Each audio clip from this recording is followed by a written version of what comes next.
What's up, Snarf Gang? It's your boy Snarf Brownie, and today I'm back at it again with another Omnibus unboxing video. I kind of already got a little bit impatient with this one, and I already cut the tape off, but I haven't revealed the packing yet, I promise. So this is still going to be a first time reveal for you and me. Boom. Check it out. The Adam Warlock Omnibus. This was the thing I ordered whenever I got the wrong package of the Fantastic Four Omnibus. Remember that? Well, I'm not talking about the OG Fantastic Four Omni. I'm talking about the other one. Well, this is the thing I wanted.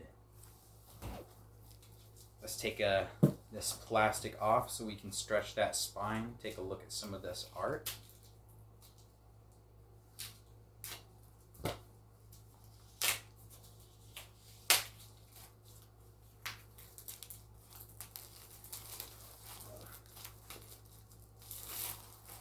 If you don't know, Adam Warlock is the original Guardian of the Mind Stone from the Infinity Gauntlet.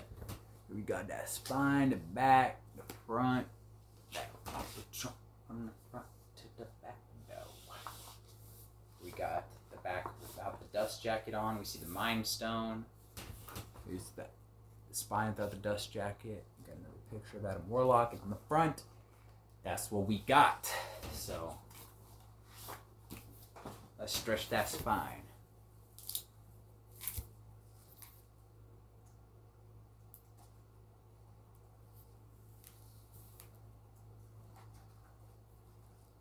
You might know Adam Warlock from Infinity Watch. That was a team that each of them guarded a different one of the Infinity Stones, pretty sure, and they just tried to keep it from Thanos, basically, or any other evil person that was seeking them out.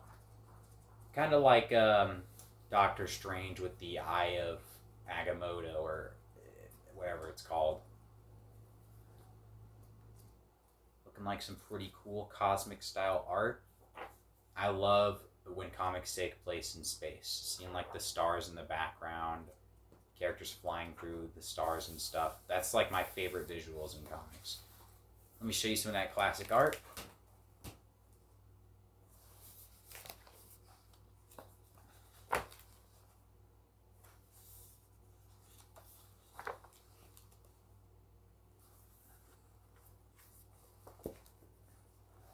I'm not going to show you too much though. Gotta save some for the review when I finally read it. Open package number 2.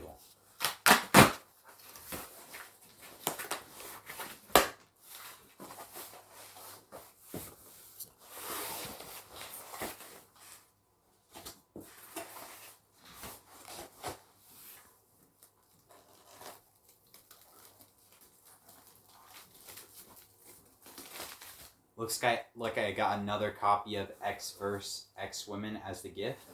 And now for the reveal. The Fantastic Four Omnibus, Volume 1 by John Byrne. If you don't know, spoiler alert, but this is the run where at the end of it, the Thing decides to go off on his own. And Volume 2 of this, they replace She-Hulk, the Thing with She-Hulk on the Fantastic Four.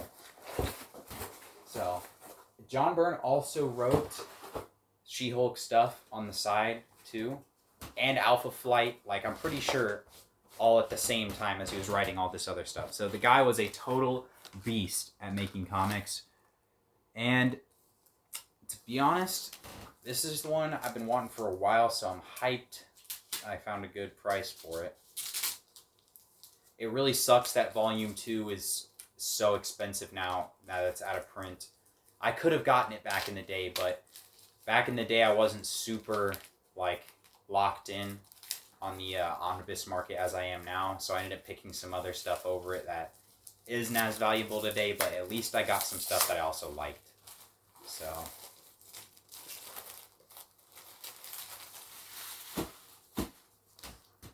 back, spine, the front. Let me show you without the dust jacket.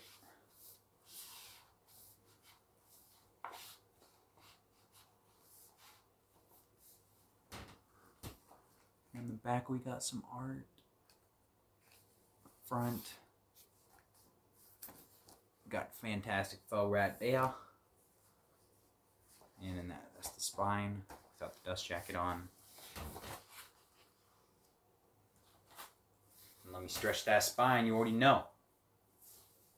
If you don't know why you stretch the spine, which is where you let the pages fall on each side like this, it's because with new books, the glue binding straight out of the factory can need a little bit of stretching, otherwise it can crack, and you don't want your books to deteriorate over time. You hear that? That's the sound of the glue cracking.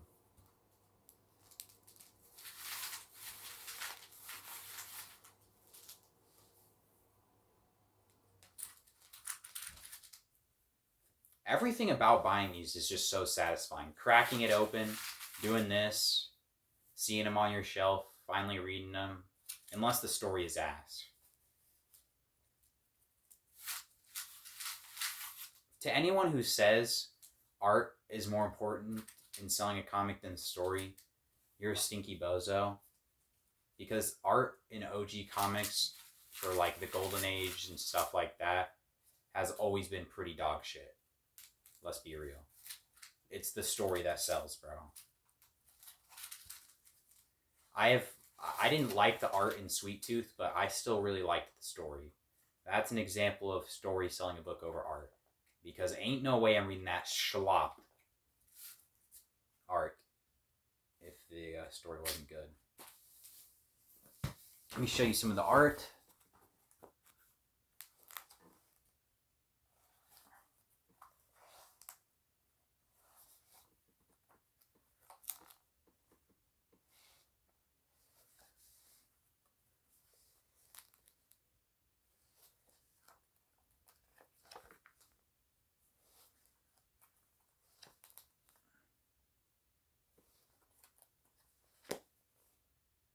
Can't show you too much. Gotta save some from the review, you know? You already know.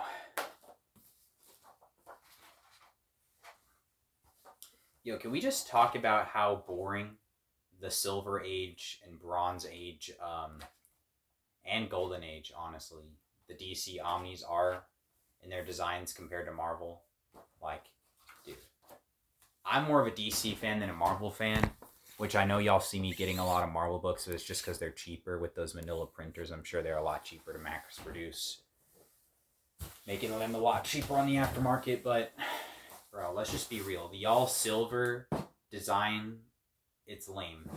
So is the all bronze and whatever. Like, just have a really sick cover from that era, bro. Just like Marvel. That's how they sell their shit.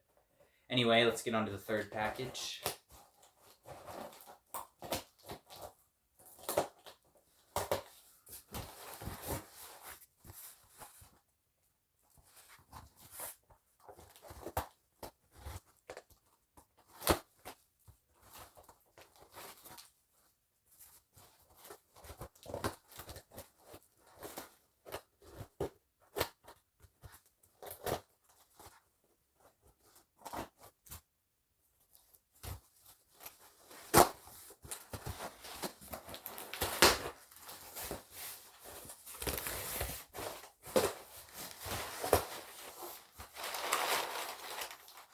Sorry if it's awkward when I don't say anything, guys.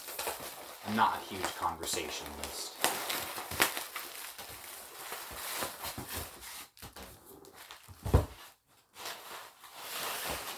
At least when I'm only talking by myself. But let's see what this is right here.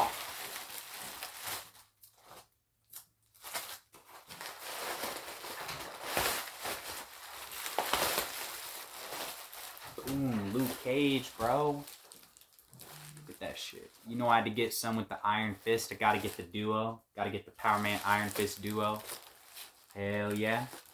You already know. Let's take off that plastic. Let me stretch that spine. You already know.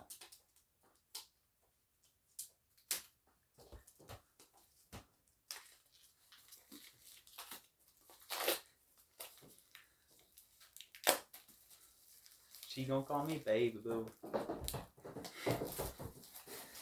Come on, bro. I'm trying to film a video here. Jump cut. I'm almost done. Don't worry, bro. All right.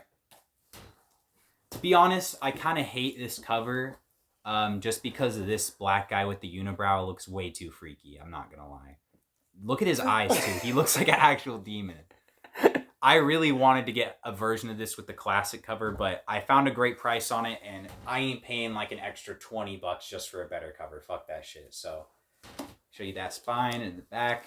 I'll show you without the dust jacket on. Got Luke Cage in the front. All the poor people get the poop cover. For real. And we got Luke Cage in the back. Hell yeah. You already know we gotta stretch that spine.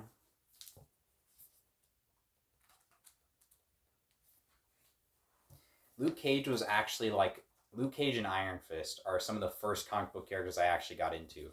Because I had some single issues that I got when I was like... I don't know, like 13 maybe?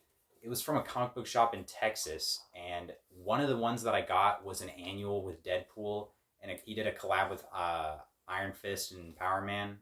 Bro, that shit was bonkers. I still have it to this day, and it's one of the first comic books I actually ever read that got me into comics, bro. So, Luke Cage and Iron Fist got a special place in my heart for real. Plus, bro, the chain that he has around his waist is just so friggin' tough. So friggin' tough. Literally. I already got the Iron Fist Omni, so this is going to look great right next to it. Lately, I've been thinking for my review videos, at the end of it, I'll show all my shelves and then just cross off the one that I read most recently. Show you all my stuff getting slowly crossed off. Because I got a reveal for the channel. There's only one more hardcover I have in my eye before I'm going to stop collecting for a while. So this is the last unboxing video you're going to get for a while. One more after this, I think. And then this is the last one. Probably two more, because I got one more thing coming in. But two more, and this is the last one. That's right, folks. I'm exposed.